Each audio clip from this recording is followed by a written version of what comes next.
ಕೊಡದ ಹಾಗೆ ಪೋಷಿಸಿದಂಥ ಕರ್ತನಿಗೆ ದೇವರಿಗೆ ಸ್ತೋತ್ರ ಮಾಡ್ತೀನಿ. ಮತ್ತೆ ಅದೇ ಮನೆಯಲ್ಲಿ ಕೂಡ ನಾವು 8ನೇ ಕ್ಲಾಸಿಗೆ ಬರುವಾಗ ನನ್ನ ತಾಯಿ ತೀರ್ಕೊಂಡ್ರು. ಆ ತಾಯಿ ತೀರ್ಕೊಂಡಂಥ ಸಂದರ್ಭದಲ್ಲಿ ತುಂಬ ದುಃಖ ಪಡ್ತಿರುವಂಥ ಸಮಯದಲ್ಲಿ ಆ ಒಂದು ಸಂತೈಸುವಿಕೆನ ಆದರಣೆನ ಅನುಭವಿಸ್ಲಿಕ್ಕೆ ಆಗಲಿಲ್ಲ. ಮತ್ತು SLC ಮುಗಿಸಿ ಮನೆಗೆ ಬಂದಾಗಂತೂ ತುಂಬ ತಿರಸ್ಕರಿಸಲ್ಪಟ್ಟವಳಾಗಿ, ನಿರಾಕರಿಸಲ್ಪಟ್ಟವಳ ಕುಟುಂಬದಿಂದ ಮತ್ತು ಸಂಬಂಧಗಳಿಂದ, ಜನ್ಮ ಕೊಟ್ಟಂಥ ತಂದೆಯಿಂದನೂ ಕೂಡ ತಿರಸ್ಕರಿಸಲ್ಪಟ್ಟವಳಾಗಿದ್ದೆ. ಆದರೆ ಆ ಒಂದು ಸಮಯದಲ್ಲಿ ನಾನು ಯಾರಿಗೂ ಬೇಡವಾದಂಥವಳು, ಸಮಾಜಕ್ಕೂ ಹೊರೆ, ಕುಟುಂಬಕ್ಕೂ ಹೊರೆ, ಎಲ್ಲದಕ್ಕೂ ಹೊರೆಯಾಗಿರುವಾಗ ನಾನು ಯಾಕೆ ಬದುಕಬೇಕು? ದೇವರು ನನ್ನನ್ನು ಒಬ್ಬಳನ್ನ ಉಂಟು ಮಾಡದೇ ಇದ್ದಿದ್ರೆ ಏನಾಗ್ತಾಯಿತ್ತು? ಅವ್ರಿಗೆ ನನ್ನಿಂದ ಏನು ಲಾಭ? ಯಾಕೆ ನನ್ನನ್ನು ಸೃಷ್ಟಿ ಮಾಡಬೇಕಾಗಿತ್ತು ಅಂತೇಳಿ ಅನೇಕ ಪ್ರಶ್ನೆಗಳೊಟ್ಟಿಗೆ ಇದ್ದಂಥ ಪರಿಸ್ಥಿತಿಯಲ್ಲಿರುವಾಗ ಯಾವುದೇ ಉತ್ತರ ನನಗೆ ಸಿಗದೇ ಇದ್ದಾಗಲೂ ಕೂಡ ನಾನು ಆರಾಧನೆ ಮಾಡಿದಂಥ ಎಲ್ಲ ದೇವಗಳ ಹೆಸರನ್ನ ಹೇಳ್ಕೊಂಡು ಎಲ್ಲ ರೀತಿಯಾದ ಫೋಟೋಗಳನ್ನ ಇಟ್ಕೊಂಡು ನೀವು ಪ್ರೀತಿ ಮಾಡೋಕ್ಕಾಗುತ್ತಾ, ನೀವು ಸಂತೋಷ ಕೊಡೋಕ್ಕಾಗುತ್ತಾ, ನೀವು ಸಮಾಧಾನ ಕೊಡೋಕ್ಕಾಗುತ್ತಾ ಅಂತೇಳಿ ಎಲ್ಲದರಿಂದ ನಾನು ಸವಾಲಾಗಿ ಮಾತಾಡುವಾಗ ಕೂಡ ಎಲ್ಲಿಯೂ ಕೂಡ ಸಮಾಧಾನ, ಪ್ರೀತಿ, ಸಂತೋಷ ಸಿಗಲಿಲ್ಲ ನನ್ನ ಸ್ನೇಹಿತರೆ. ಆದರೆ ಆ ಟೈಮಲ್ಲಿ ನಾನು ಮಾಡಿದಂಥ ಒಂದೇ ಒಂದು ತೀರ್ಮಾನ, ಇದಕ್ಕಿಂತ ಬದುಕೋದಕ್ಕಿಂತ ಸತ್ತರೆ ರೇಸು ಅಂತೇಳಿ 3 ಸಾರಿ ಸೂಸೈಡ್ಗೆ ನಾನು ಆತ್ಮಹತ್ಯೆ ಮಾಡ್ಕೊಳ್ಳೋಕ್ಕೆ ಪ್ರಯತ್ನ ಪಟ್ಟೆ. ಬಟ್ ಆ ಸಮಯದಲ್ಲಿ ಕೂಡ ಆತ್ಮಹತ್ಯೆ ಮಾಡ್ಕೊಳ್ಳುವಂಥ ಸಮಯದಲ್ಲೂ ಕೂಡ ದೇವರು ನನ್ನನ್ನು ಬಿಡಲೇ ಇಲ್ಲ, ಸಾಯಲಿಕ್ಕೆ, ಮರಣ ಹೊಂದಲಿಕ್ಕೆ ಬಿಡಲಿಲ್ಲ. ಬಟ್ ಈಗ ನನ್ನ ಕೈಯಾರ ನಾನು ಸತ್ತಿದ್ರೆ ಸುಮಾರು 23 ವರ್ಷಗಳ ಕಾಲ, 25 ವರ್ಷಗಳ ಕಾಲ ಆಗಿರ್ತಿತ್ತು. ಆದರೆ ದೇವರು ಆಯುಷ್ಕಾಲವನ್ನು ಕೂಡಿಸಿಕೊಟ್ಟು ತನಗಾಗಿ ಉಪಯೋಗಿಸ್ಕೊಳ್ತಿರೋಕ್ಕಾಗಿ ದೇವ್ರಿಗೆ ಸ್ತೋತ್ರ ಮಾಡ್ತೀನಿ. ತದನಂತರ ಆ ಸಮಯದಲ್ಲಿ ಯೇಸು ಸ್ವಾಮಿ ನಿಜವುಳ್ಳ ದೇವರು, ಯೇಸು ಸ್ವಾಮಿ ಸತ್ಯವುಳ್ಳ ದೇವರು, ಯೇಸು ಸ್ವಾಮಿ ನಿತ್ಯ ಜೀವನ ಕೊಡುವಂಥ ದೇವರು, ಯೇಸುವನ್ನು ಹೊರತುಪಡಿಸಿ ಯೇಸುವನ್ನು ಬಿಟ್ಟರೆ ಬೇರೆ ದೇವರುಗಳು ಇಲ್ಲವೇ ಇಲ್ಲವನ್ನ ಅನ್ನುವಂಥ ಸತ್ಯ ಯಾವಾಗ ನನ್ನ ಒಳಗಡೆ ಬಂತು, ಯಾವಾಗ ನಾನು ಯೇಸು ಸ್ವಾಮಿನ ಅಂಗೀಕರಿಸ್ಕೊಳ್ಳೋ ಆಗ ಆ ನನ್ನ ಜೀವಿತ ಬದಲಾಯಿತು. ಪ್ರೇರೆ ತುಂಬ ಕೋಪಿಷ್ಟೇ ಆಗಿದ್ದೆ, ತುಂಬ ದುಡುಕುವಂಥವಳಾಗಿದ್ದೆ. ಆದರೆ ದೇವರು ಕೊಟ್ಟಂಥ ಸಮಾಧಾನ, ದೇವರು ಕೊಟ್ಟಂಥ ಸಂತೋಷವನ್ನು, ದೇವರು ಕೊಟ್ಟಂಥ ಪ್ರೀತಿಯನ್ನು ಯಾರಿಂದಲೂ ಕೂಡ ತೆಗಿಲಿಕ್ಕೆ ಆಗಲಿಲ್ಲ. ಮತ್ತೆ ಸಮಯದಲ್ಲಿ ಕೂಡ ಸೇವೆ ವಿಷಯಗಳನ್ನು ಕೂಡ ದೇವರು ಸೇವೆಗೆ ಕರೆದಂಥ ಸಂದರ್ಭದಲ್ಲಿ ದೇವರು ನಮ್ಮನ್ನ ಅನೇಕ ರೀತಿಯಲ್ಲಿ ಒಂದು 4 ರೀತಿಯಾಗಿ ದೇವರು ಕರೆದ್ರು. ಬಟ್ ಆ ಸಮಯದಲ್ಲಿ ಒಪ್ಪಿಸ್ಕೊಳ್ದೆ ಹಠ ಮಾಡ್ತಾಯಿದ್ದೆ. ಹಠ ಮಾಡುವುದು ಕೂಡ ಅನೇಕ ಪೆಟ್ಟುಗಳನ್ನು ಕೊಟ್ಟು, ಯಾಕೆ ನಾವು ಬಿಟ್ಕೊಂಡ್ರು ಕೂಡ ದೇವರು ಯಾವತ್ತೂ ಕೂಡ ನಮ್ಮನ್ನು ಬಿಟ್ಕೊಡೋದೇ ಇಲ್ಲ. ಆದರೆ ದೇವರು ನಮ್ಮನ್ನು ಕರೆದು ಆತನ ತನ್ನ ಮಹಿಮೆಗಾಗಿ ಉಪಯೋಗಿಸ್ಕೊಳ್ತಾ ಇದ್ದಾರೆ. ಅನೇಕ ಕಡೆ ಅಂಧರ ಮಧ್ಯದಲ್ಲಿ ಮಾತ್ರ ಅಲ್ಲ, ಅನೇಕ ಕಡೆ ಎಲ್ಲರ ಕುಟುಂಬಗಳ ಮಧ್ಯದಲ್ಲಿ ಕೂಡ, ಮತ್ತು ಹಿಂಜಾರಿ ಹೋಗಿರುವಂಥವ್ರ ಮಧ್ಯದಲ್ಲಿ ಕೂಡ ದೇವರು ತನ್ನ ಸೇವೆಯನ್ನು ಕೊಟ್ಟು ಉಪಯೋಗಿಸ್ಕೊಳ್ತಾ ಇದ್ದಾರೆ. ನನ್ನನ್ನು ಉಪಯೋಗಿಸ್ಕೊಳ್ಳುವಂಥ ದೇವರು, ನನ್ನನ್ನು ಬಲಪಡಿಸಿದಂಥ ದೇವರು, ನಾನು ಮರಣದ ಹಾದಿಯಲ್ಲಿ ಹೋಗಬೇಕು ಅನ್ನುವಾಗ ಸಮಾಜ ತೀರ್ಮಾನ ಮಾಡ್ತು, ಮತ್ತು ಸಮಾಜ ತೀರ್ಮಾನ ಮಾಡ್ತು, ನಾನು ತೀರ್ಮಾನ ಮಾಡಿದೆ. ಆದರೂ ಕೂಡ ಮರಣಕ್ಕೆ ಒಪ್ಪಿಸಿಕೊಡದ ಹಾಗೆ ದೇವರು ಜೀವಂತವಾಗಿಟ್ಟಿದ್ದಾರೆ.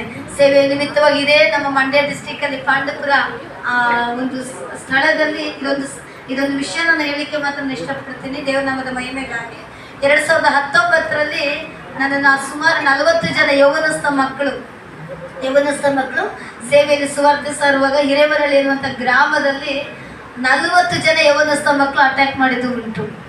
ಆದರೆ ದೇವರಿಗೆ ಸ್ತೋತ್ರ ಮಾಡ್ತೀನಿ, ಆ ಸಮಯದಲ್ಲಿ ಒಂದು ವ್ಯಕ್ತಿ ಕೂಡ ಯಾವುದೇ ರೀತಿ ನನ್ನನ್ನು ಟಚ್ ಮಾಡಲಿಕ್ಕೆ ಯಾವುದೇ ಕಾರಣಕ್ಕೂ ದೇವರು ಬಿಟ್ಟುಕೊಟ್ಟಿಲ್ಲ, ಯಾವುದೇ ಕಾರಣಕ್ಕೂ ಕೂಡ ದೇವರು ಬಿಟ್ಟುಕೊಡಲೇ ಇಲ್ಲ. ಆದರೆ ಅಲ್ಲಿ ನಾನು ಒಂದು ಸ್ತ್ರೀಗಳ ಮಧ್ಯದಲ್ಲಿ, ಸಹೋದರಿಗಳ ಮಧ್ಯದಲ್ಲಿ ಪ್ರಾರ್ಥನೆ ನಡೆಸ್ತಾ ಇದ್ದಂಥ ಸಮಯದಲ್ಲಿ ಅಲ್ಲಿ ಸಹೋದರಿಗಳು ಗುಸು ಅಂತ ಮಾತಾಡ್ಕೊಳ್ತಾ ಇದ್ರು. ಏನಕ್ಕೆ ರೀತಿ ಡಿಸ್ಟರ್ಬೆನ್ಸ್ ಆಗ್ತಾಯಿದೆ ಅಂತ ಕೇಳುವಾಗ ಅಲ್ಲಿ ನಿಮ್ಮದು ವಿಡಿಯೋ ತೆಗಿತಾ ಇದ್ದಾರೆ, ನಿಮ್ಮದು ಫೋಟೋ ತೆಗಿತಾ ಇದ್ದಾರೆ ಅಂತ ಹೇಳಿದ್ರು. ಅಷ್ಟೇ ತಾನೇ, ಹೋಗ್ಲಿ ಬಿಡಿ, ತಗೊಂಡ್ರೆ ತಗೊಳ್ಳಿ ಅಂದರೆ. ಆದರೆ ಅವಾಗಲೂ ಕೂಡ ಆ 40 ಜನ ಯೌವನಸ್ಥರು ಕೂಡ ಸುಮಾರು ಗಾಡಿಯಲ್ಲಿ ಕರ್ಕೊಂಡ್ಬರ್ತಾ ಇದ್ದಾರೆ. ನನಗಾದಂಥ ಅನುಭವ ಏನಂದರೆ, ಹಿಂದೆ ಮುಂದೆ ಯಾರೂ ಇಲ್ಲ, ಎಲ್ಲ ಗಂಡು ಮಕ್ಕಳೇ, ನಾನು ಒಬ್ಬಳೇ ಅಲ್ಲಿ ಹೆಣ್ಣು ಮಗಳಿದ್ದವಳು. ಆದರೆ ದೇವರ ಹತ್ರ ಪ್ರಾರ್ಥನೆ ಮಾಡ್ತಾ ಇದ್ದೀನಿ, ಏಸಪ್ಪ ಈ ಒಂದು ಸಂಭವ ನಿನ್ನ ಮಹಿಮೆಗಾಗಿ ಇದು ಸಂಭವಿಸ್ತಾ ಇರೋದ್ರಿಂದ ಜಯಿಸಲಿಕ್ಕೆ, ಈ ಪರಿಸ್ಥಿತಿಯಲ್ಲಿ ಹಾದು ಹೋಗ್ಲಿಕ್ಕೆ ನನಗೆ ಕೃಪೆನ ಕೊಡಿ, ಧೈರ್ಯವನ್ನು ಕೊಡಿಯಪ್ಪ ಅಂತೇಳಿ ಕರ್ಕೊಂಡು ಹೋಗ್ತಾ ಇದ್ದಾರೆ. ಸ್ಟೇಷನ್ಗೆ ಕರ್ಕೊಂಡು ಹೋಗ್ತಾರೆ. ಸ್ಟೇಷನ್ಗೆ ಕರ್ಕೊಂಡು ಹೋಗುವಾಗ ಎಲ್ಲರೂ ಕೂಡ ಅವರ ಬಾಯಿಂದ ಬಂದಂಥ ಮಾತುಗಳೇನೆಂದರೆ, ಈ ನನಗೆ ಯಾರೂ ಕೂಡ ಇಲ್ಲಿ ನನಗೆ ಸುವಾರ್ಥ ಸಾರದವರು ಕೂಡ ಇದ್ದಾರೆ, ನನ್ನ ಜೊತೆ ಪ್ರಾರ್ಥನೆ ಇದ್ದಂಥವ್ರು ಕೂಡ ಇದ್ದಾರೆ. ನನಗೆ ಯಾರು ಕೂಡ ವಿಗ್ರಹಾರಾಧನೆ ಮಾಡಬೇಡ್ರಿ, ಮಾಟ ಮಂತ್ರ ಮಾಡಬೇಡ್ರಿ, ಪೂಜೆ ಮಾಡಬೇಡ್ರಿ ಅಂತ ಯಾರು ಕೂಡ ನನಗೆ ಹೇಳಲಿಲ್ಲ. ಬಟ್ ನನ್ನ ಕರ್ತನ ಜೀವಿತದಲ್ಲಿ ಕಾರ್ಯ ಮಾಡೋದನ್ನ ಬಿಟ್ಟು ಹೋಗೋದು ಕೂಡ ನಾನು ಕೂಡ ಅದನ್ನೇ ಅವ್ರಿಗೆ ಯಾವತ್ತೂ ಕೂಡ ಅವ್ರಿಗೆ ಪೂಜೆ ಮಾಡಬೇಡಿ ಅಂತ ಹೇಳ್ತಿರ್ಲಿಲ್ಲ. ಬಟ್ ಅವ್ರ ಮಕ್ಕಳ ಬಾಯಲ್ಲಿ ಬಂದಂಥ ಸಾಕ್ಷಿ ಏನಂದರೆ, ನೋಡಿ ಸರ್, ನಮ್ಮ ಮನೆಯಲ್ಲಿ 3-4 ತಿಂಗಳಿಂದ ಯಾವ ಪೂಜೆನೂ ಮಾಡ್ತಾಯಿಲ್ಲ, ನಮ್ಮ ಅಮ್ಮ ಅವರು ಏನು ಮಾಡ್ತಾರೆ, ಅದನ್ನು ಬಿಟ್ಬಿಟ್ಟಿದ್ದಾರೆ, ಫೋಟೋ ಗಿಟ್ಟು ಎಲ್ಲ ತೆಗೆದಿಟ್ಬಿಟ್ಟಿದ್ದಾರೆ. ನನ್ನ ಒಳಗಡೆ ಅವಾಗ ಖುಷಿ ಸಂತೋಷ ಆಗ್ತಿದೆ ಹೃದಯದಲ್ಲಿ. ದೇವರೇ ನೀನು ಮಾಡಿದಂಥ ಕಾರ್ಯಕ್ಕಾಗಿ ಸ್ತೋತ್ರಪ್ಪ ಅಂತ ಹೃದಯದಲ್ಲೇ ದೇವರಿಗೆ ಸಂತೋಷ ಪಡ್ತಾ ಇದ್ದೀನಿ. ಆದರೆ ಆ ಟೈಮಲ್ಲಿ ಅವರೆಲ್ಲರೂ ಕೂಡ ನೀನು ಮತಾಂತರ ಮಾಡ್ತೀಯಾ, ನೀನು ಮತಾಂತರ ಮಾಡೋಕ್ಕೆ ಬಂದಿದ್ದೀಯ ಅಂತೇಳಿ ಪೊಲೀಸವರು ಕೂಡ ಮತ್ತು ಅಲ್ಲಿ ಇದ್ದಂಥ ಲೇಡೀಸ್ ಪೊಲೀಸ್ ಕೂಡ ತುಂಬ ಕಠಿಣವಾಗಿ ನಡ್ಕೊತಾ ಇದ್ರು. 2 ದಿನ ನನ್ನ ಹೊರಗಡೆನೇ ಬಿಡಲಿಲ್ಲ, ಅಲ್ಲೇ ತಗೊಂಡೋಗಿ ಇಟ್ಕೊಂಡ್ರು. ಆದರೆ ದೇವರಿಗೆ ಮಹಿಮೆ ಸಲ್ಲಿಸ್ತೀನಿ.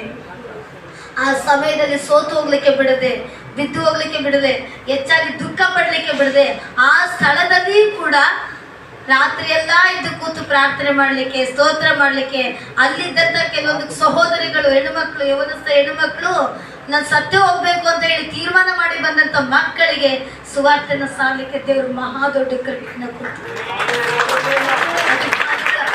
ಒಂದೇ ಹೇಳಿದೆ, ಏಸಪ್ಪ ನನ್ನನ್ನು ಇಲ್ಲಿ ಕರ್ಕೊಂಡ್ಬಂದಿದ್ದೀನಿ. ಪೌಲಸ್ಸಿನಲ್ಲಿ ಏನು ಮಾಡಿದ್ರು, ಸೆರೆಯಲ್ಲಿ ಇಟ್ಕೊಂಡು ಪ್ರಾರ್ಥಿಸಿದ್ರು, ಅಲ್ಲಿ ಬಿಡುಗಡೆ ಆಯಿತು.